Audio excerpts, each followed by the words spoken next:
still surprised that this guy is still talking to Ryan Brown after the way he was treated at SEC Media Days. Stir the pot. So many times he wanted to be on the show, but Ryan Brown would not put him on the show. It is our Shannara College Football Spotlight today. Hit the button. The College Football Spotlight. Alexander Shannara trial attorneys. Dunaway wants me and Brooks to go to mediation with our guy Alexander Shannara and try to settle this. Headquartered in Birmingham, 24 years. They've grown to more than 150 lawyers, supported by more than 500 dedicated team members, and they've recovered more than $2 billion, maintaining Alexander Shannara's core values of integrity, mastery, passion, and success. When you find yourself in need of a lawyer, call the Alexander Shannara trial attorneys. You pay nothing unless they win your case. Shannara.com, Shannara.com. How can the film guy walk by you every day and you not ask the film guy to be on, Brown? He was busy. He was just being nice. What's up, Brooks? How are you?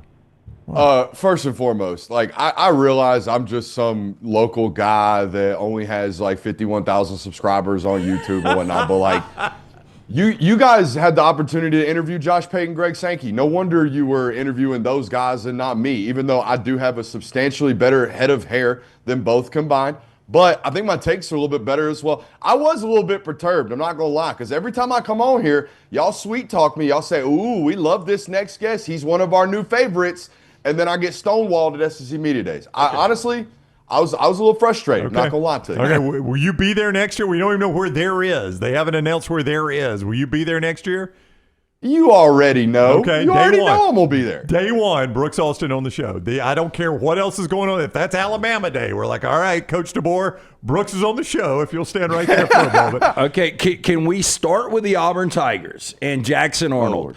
And I don't know if you could dig anything out of that film because the offensive line was so bad. They didn't have any skill. Everybody was banged up. He was sacked. Well, the offensive line gave up a total of 50 sacks. But Jackson Arnold, what you can find on film, what are the positives? Yeah. Positives are he's going into a system that I think is a lot more fortuitous for his successes, right? Like, I don't think Jackson Arnold, based off what I know of him, right, his brief college stint at Oklahoma and what is available from a high school film standpoint, this isn't like I'm going to go from the number one read in the progression, number 2 to number 3 to number 4. No, this is a guy that needs to get it out of his hand really quickly. Okay, uses athleticism that I think gets overlooked just a tad bit. I think the RPO system is a little bit more conducive to his skill sets than like a standard pro-style system. And to be honest with you, like, Oklahoma started last year trying to be a wide choice system, trying to do an Oklahoma version of what Tennessee is still currently doing. And by year's end, they became an RPO football team. You guys know this. Next round, folks. Y'all watched them against Alabama. Jackson Arnold had damn near 20 traditional quarterback run attempts, right? And completely shocked you guys with that type of offense.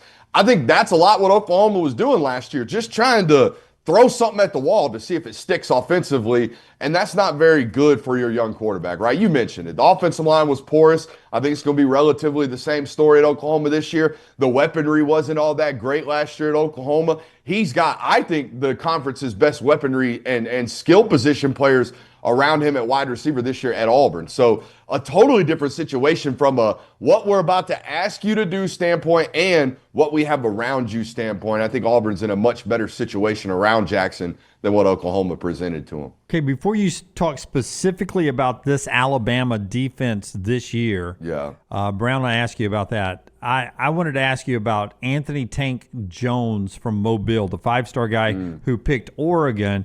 And some of his comments made it sound like he was picking Oregon in part because of scheme, that he didn't really like the scheme Alabama runs defensively. You watch a lot of film from a lot of teams. Is Alabama's scheme like any NFL scheme? Is it something that maybe some elite recruits may not want to play in? What do you make of Alabama's swarm? Correct me if I'm wrong, but I think Tank Jones envisions himself as a NFL 3 technique, like a guy who's going to live over the guards and like kind of get loose as he continues to get bigger. There are some football systems, some defensive systems that prioritize allowing defensive linemen to play upfield and play free. For the longest time, I thought Ohio State was this, right? It's why we saw him produce the Bosa brothers. It's why Chase Young would have broken the college sack record had he not paid for his girlfriend to go out to a bowl game, right? Some of these defensive systems allow guys to get upfield, allow them to be aggressive, and then kind of let everything else figure itself out behind them, right? Most really, really sound defensive systems are building walls, right? We're going to play team-oriented defense. We're not going to let you play free. We're not going to let you get upfield. On first and second down, you're going to do what we call two-gap, which means you're going to stand at the line of scrimmage. You're going to hold offensive linemen at the line of scrimmage. You're going to peek to see where the running back's going, and then you're going to shed. This idea of we're going to let you hunt. We're going to let you get free. A lot of these SEC defenses don't prioritize that. They more prioritize, we're going to make you go 12 plays against us without making a mistake, which you're not going to do. I am bullish, though, on what Kane does from a defensive front standpoint. They're as varied and as multiple as anybody else that I study, which if I were a defensive lineman that's a 5-star, that's what I would prioritize. Hey, are you going to get me opportunities to win against guards that I can beat? And then next week, when there's a tackle that I can beat, are you going to develop or design a defensive scheme for me to attack that guy? Like, I think Alabama and Georgia and some of these other SEC teams are doing a really, really good job of that. Now, an Oregon fan will hear that and say, well, Lanning came from that. Like, Lanning is an SEC guy. They're hunting at Oregon right now. If you watch what they play, how they play, they're letting guys get upfield and get aggressive.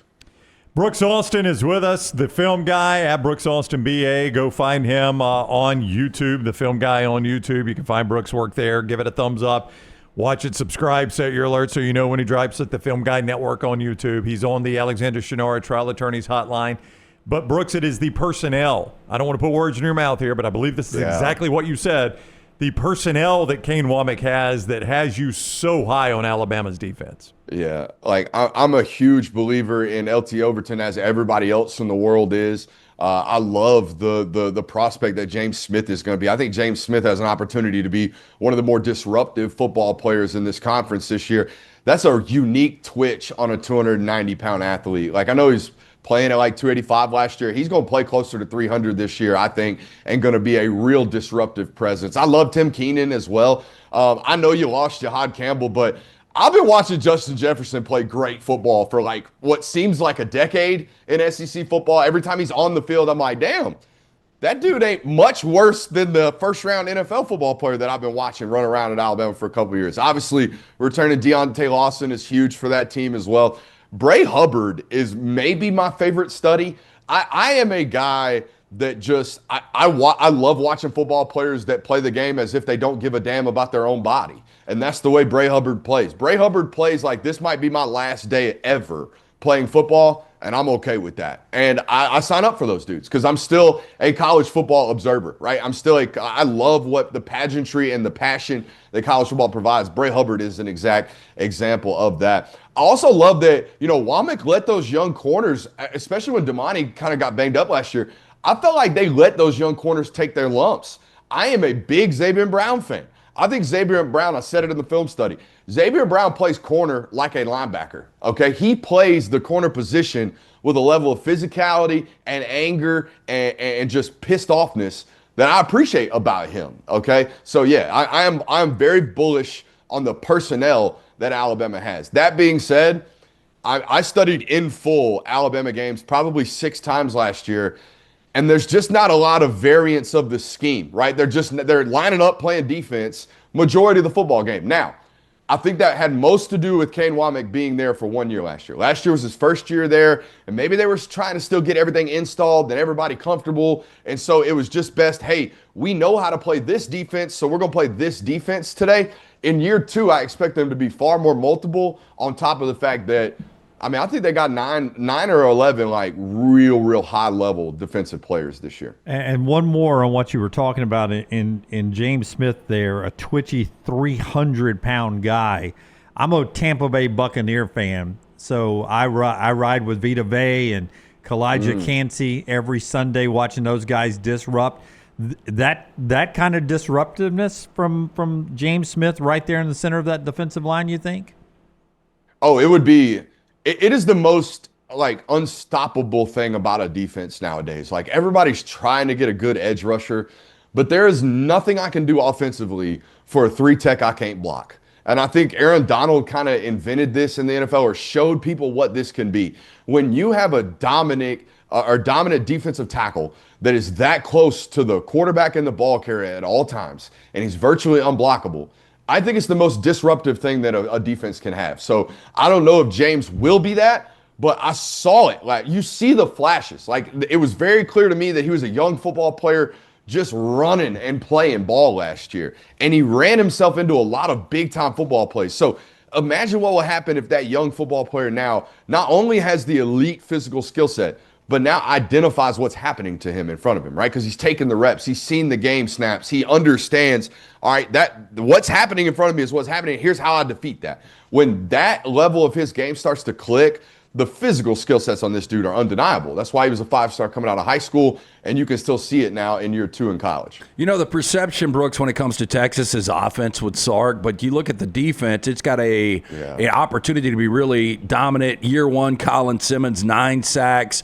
When you look at the ceiling for a guy like Colin Simmons on the edge, what do you see with this guy?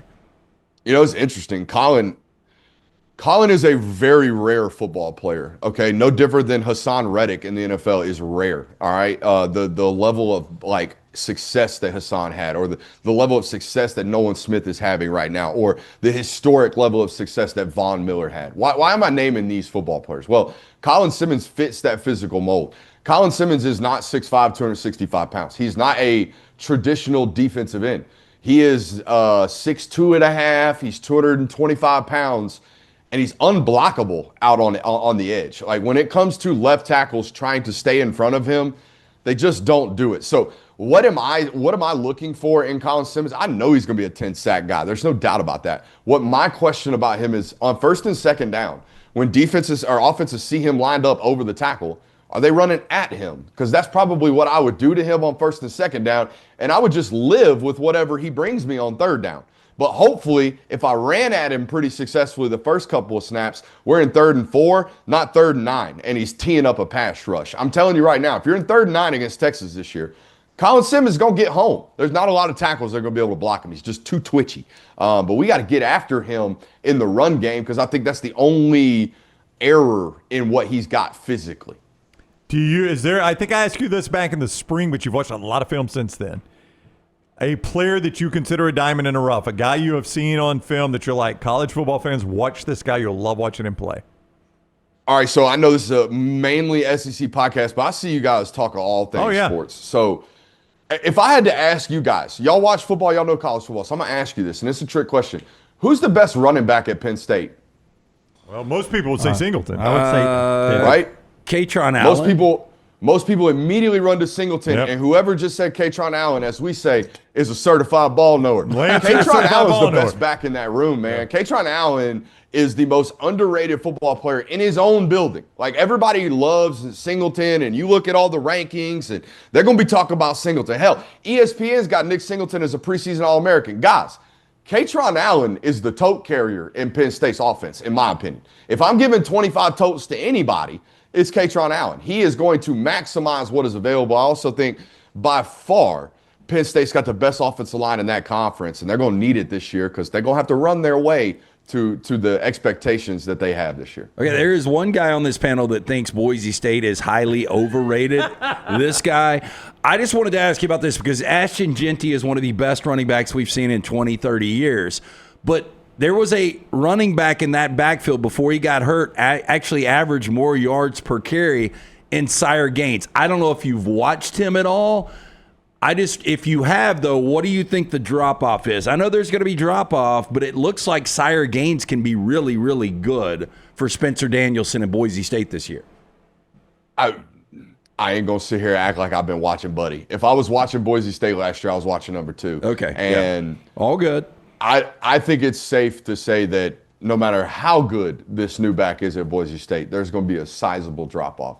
Ashton Jeanty had some of the best running back tape. I know you just mentioned it, like 25, 30 years. I mean, that was very special last year what Jeanty did. I mean, he toting it against 9-man boxes too. Like, they had nothing in terms of other offensive game plans. Hey, real quick, Brooks, for Dunaway here, if you would have put Ashton Jeanty in the backfield for Georgia, Texas, Alabama, LSU, I mean, he might not go for 2,600 yards, but how good is he behind an offensive line in the SEC? Well, with Georgia's offensive line last year, backside edge rushers would have been falling on his legs at 5 yards anyway, so it wouldn't really matter. So there's that. if he'd been in that Texas system, we got to start figuring out, are you a wide zone guy? Like, can you figure out how to, run this path? Wide zone offenses are normally one-cut backs. They're normally bigger, taller, longer, not necessarily compact backs. They're more straight-line speed backs like Trey Wisner, like C.J. Baxter, okay? They're these taller, longer, like Najee Harris, okay? These inside zone backs, these counter backs, these gap scheme backs, they're more 5'10", 220. They're built like fire hydrants. They're short area quickness guys with the ability to take you 75 like Genty had last year. So to answer your question, I think statistically it would have been relatively similar. He would have won the Heisman, though. There's no doubt about that. I think he only lost the Heisman last year because he was at Boise. Had he been in a Power 4 school, there's no doubt in my mind that dude wins the Heisman. Dunaway has them out of the top 25. No, they're in the top 25. They're losing to South Florida. They're in the top 25 because we mentally put them in there because a group of five is going to make the playoffs. Case. Guys, we're going to have a multiple loss non-Power 4 team get gifted a playoff appearance this year. Preach it. I think we're going to have a 10-2 Memphis or a 10-2 whoever the hell that gets invited to a playoff game that we all know has no chance of winning, and damn sure ain't gonna win 3 of them in a row. So but hey, let's do the all fairness thing. Let's give everybody participation trophies, I guess. They don't belong, man. They don't belong. Dunaway with Memphis at the same time Brooks said it's certified ball knower. Dunaway. I am, because Brendan Lewis got that starting job at Memphis yesterday, 6-year senior. So, and because FedEx gave them $20 million over the next 5 years. But hey, we ain't got to talk about that. Yeah, that does not hurt. All right, he is Brooks Austin. Do a couple things. Go follow him on social media at Brooks Austin BA, at Brooks Austin BA, and go on YouTube, right where you're watching us if you're on YouTube. The Film Guy Network. The Film Guy Network. Subscribe, set your alerts, give them a thumbs up like we ask you to do for us on YouTube. Brooks, thank you very much for the time, buddy. Always good talking with you. I'm going to tell you what, if I don't get on the next round at SEC Media Days next week, or next year, we are boycotting TNR. Day we are boycotting the next round. We just don't know where it's going to be, but day one, you're going to be there. I promise. I promise you. Nothing says America in 2025 like boycotting. Thank you. Thank you, Brooks. Appreciate Brooks with us on the Alexander Shinara Trial Attorneys Hotline.